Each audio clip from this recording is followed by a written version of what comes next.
Boa tarde. A palavra de hoje que eu quero transmitir para vocês tem o título A Esperança para o Pecador, baseado na passagem de Ezequiel 18, capítulo 18, versículo 21 ao 23. Mas, se o ímpio se converter de todos os pecados que cometeu e guardar todos os meus estatutos e proceder com retidão e justiça, certamente viverá, não morrerá. De todas as transgressões que cometeu, não haverá lembrança contra ele. Pela justiça que praticou, viverá. Desejaria eu, de qualquer maneira, a morte do ímpio, diz o Senhor Deus. Não desejo antes que se converta dos seus caminhos e viva. Essa ideia está muito clara se nós lermos o capítulo inteiro, que, para não deixar dúvidas, podemos observar essa passagem, Ezequiel 18, versículo 4. Eis que todas as almas são minhas, como é a alma do Pai, assim também a alma do Filho é minha. A alma que pecar, essa morrerá. E em Ezequiel 18, 20, a alma que pecar, essa morrerá. O Filho não levará a iniquidade do Pai, nem o Pai levará a iniquidade do Filho. A justiça do justo ficará sobre ele, e a impiedade do ímpio cairá sobre ele. A vontade de Deus é a salvação de todos os seres humanos para que ninguém se perca, e nisso o profeta antecipa o pensamento do Novo Testamento, como podemos observar nessas passagens. João capítulo 5, versículo 40.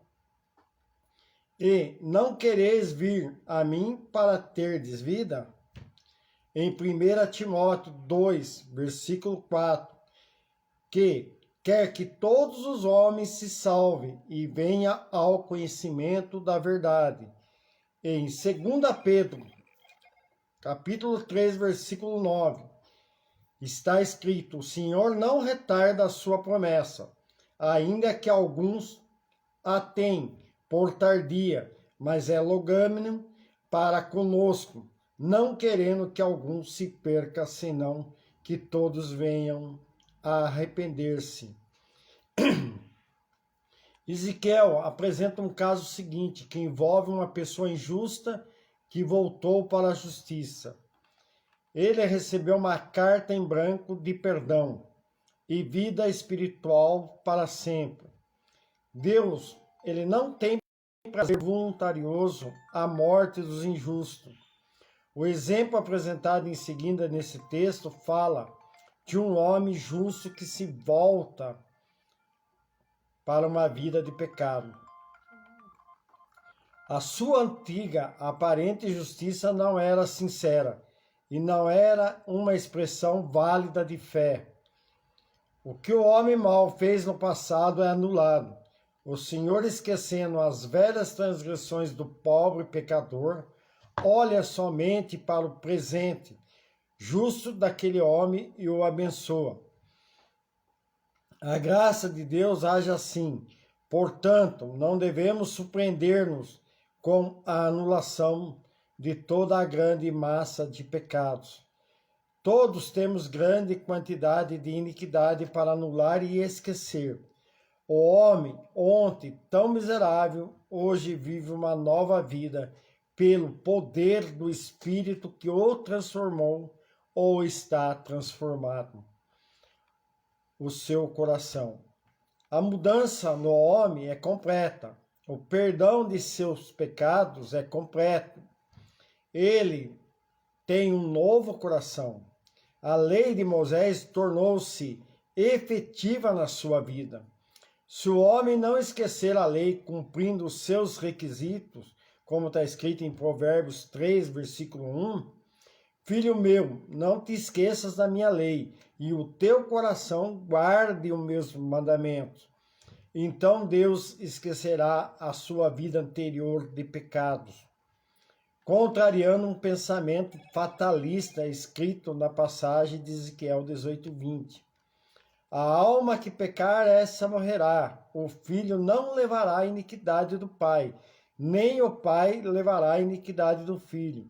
A justiça do justo ficará sobre ele, e a impiedade do ímpio cairá sobre ele. Tanto os exilados na Babilônia como os que estavam em Judá, em Jerusalém, acreditavam ou se justificavam numa ideia falsa de que estavam pagando pelos pecados dos pais, mesmo depois da destruição de Jerusalém. Lá em Lamentações, capítulo 5, versículo 7, está escrito: nossos pais pecaram e já não existe, e nós levamos a sua maldade? Deus, ele proíbe o uso desse ditado popular, porque a responsabilidade é individual. O profeta Ezequiel fecha a porta fatalista do imaginário popular do povo de Judá e dos exilados da Babilônia. Ele torna claro o pensamento bíblico da responsabilidade individual, de maneira textual e direta, como a gente vai observar novamente no texto de Ezequiel 18:20. A alma que pecar, essa morrerá. O filho não levará a iniquidade do pai, nem o pai levará a iniquidade do filho. A justiça do justo ficará sobre ele, e a impiedade do ímpio cairá sobre ele. A palavra alma nesse contexto significa a própria pessoa.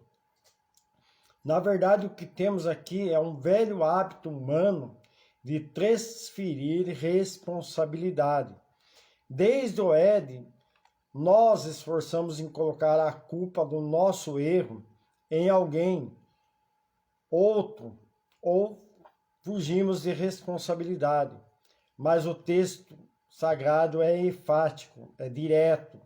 A alma que pecar, essa morrerá. A doutrina de Ezequiel é uma afirmação poderosa da lei moral da colheita segundo a semeadura. Observando o Novo Testamento, interpretado em Gálatas, capítulo 6, versículos 7 e 8. Não erreis, Deus não deixa escarnecer, porque todo o que o homem semear, isso também ceifará. Porque o que semeia na sua carne, da carne ceifará a corrupção, mas o que semeia no Espírito, do Espírito ceifará a vida eterna. O filho inocente de um pai corrupto viverá. O bom pai não participará dos resultados do pecado de um filho rebelde. O homem, ou seja, o bom homem, terá a proteção de Deus e terá vida longa e próspera, e depois da morte biológica, a vida eterna. Mas o homem maldoso enfrentará a ira de Deus. O seu sangue será sobre ele. Esta conclusão é lógica, é verdadeira e concorda plenamente com o princípio enunciado. Deus, o Criador de todas as almas e também seu juiz. Além disto, ele é o legislador que deu a sua lei como guia, tornando os homens responsáveis porque tinha luz para o caminho. A palavra, ela nos ensina responsabilidade moral e espiritual de todos os indivíduos e também ensina responsabilidade da nação espiritual de todos os indivíduos. Também ensina responsabilidade da nação de Judá inteira. Ou seja, as duas manifestações são os dois lados da mesma moeda, conforme a gente pode observar em Deuteronômio 24:16. Os pais não morrerão pelos filhos, nem os filhos pelos pais. Cada um morrerá pelo seu pecado. E com isso eu agradeço ao Pai por mais esta oportunidade, que esta mensagem vá de encontro com aqueles que têm estado no estado duvidoso e que essa palavra venha esclarecer, trazendo luz às suas vidas e aprendendo de uma forma correta dentro das escrituras sagradas.